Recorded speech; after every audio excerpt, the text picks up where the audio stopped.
Hello' guys welcome to my new mini blog. আজি ফেমিলিৰ লগত ভাবিছোঁ পূজা যাবলৈ ওলালোঁ।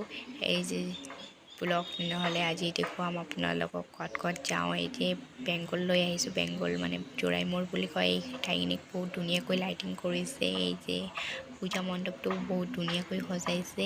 এতিয়া মানুহ যাওঁ, কিমান মানুহ আহিছে, বহুত ভিৰ হৈছে, যাবলৈয়ে দিগদাৰ হৈ গৈছে ভিতৰলৈ। তথাপি গৈ আছোঁ আৰু ফাৰ্ষ্ট টাইম ন, কেমেৰাটো অলপ ঘৰতে গণ্ডগোল হৈ আছে। একো বেয়া নাপাব, সেইবোৰ আপোনালোকক দেখুৱাম সকলোখিনি চেষ্টা কৰিম দেখুৱাবলৈ। তাৰপিছত পূজা মণ্ডপৰ ভিতৰত সোমালোঁ।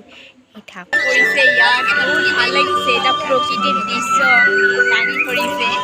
ইমান আৰ্ট থাকে যে স্বপ্নগুলো ভাঙা, আহিছে ভাইটি স্বপ্ন দেখি সাদা কালো, আমি সকলোৱে স্বপ্ন আহিছো দেখি ইয়াত ৰাঙা। যাই আছো, ভাল হ্যাঁ, লাগিছে। আমৰা ঘুৰি সুন্দৰ আহিছে, স্বপ্ন ভণ্টি, খুড়া, সৰ্বদা মন সকলোৱে ভালো আহিছে। করে দেয়। দেউতা ফটো তখন স্বপ্নের জগৎ ছেড়ে বেরিয়ে আসতে কিছুতেই মন চায় না। মনে হয় জীবনটা সেই প্রাগৈতিহাসিক যুগ থেকে মাতৃচেতনা আমাদের মধ্যে প্রথিত, সেই গোষ্ঠীবদ্ধ জীবন থেকে। তারাই প্রথম পৃথিবীকে মায়ের আসনে স্থান দিয়েছে। প্রণাম।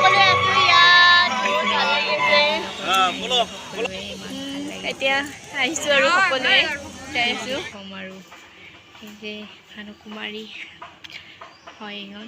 এই যে চেষ্টা কৰিছোঁ আৰু দেখুৱাবলৈ সকলোখিনি আপোনালোকক। ইমান ধুনীয়া, ইয়াত অলপ বেছিয়ে টাইম ল'লোঁ। তাৰপিছত এই যে বেংগলত পূজা নেই, বেংগলৰ পূজা মেইন বেংগলতে সেইবাবে ঘূৰিছোঁ। যাওঁ, কিমান ধুনীয়া। এই তাতে মানে মই বহুত টাইম দিলোঁ দেই, ইমান ধুনীয়া লাগিছে ন। তাৰপিছত আহিলোঁ, এইখন আছাম বৰ্ড হয়, চন্দ্ৰযান সজাইছে। যাওঁ, কিমান ধুনীয়াকৈ সজাইছে। দিল্লীত আহিছো, লালকিল্লা দিল্লী লালকিল্লা হালাগুৰাত আহিছে। এই যে ফাইনেলি ঘূৰি ঘূৰি আকৌ হালাগুৰাতে আহিলো।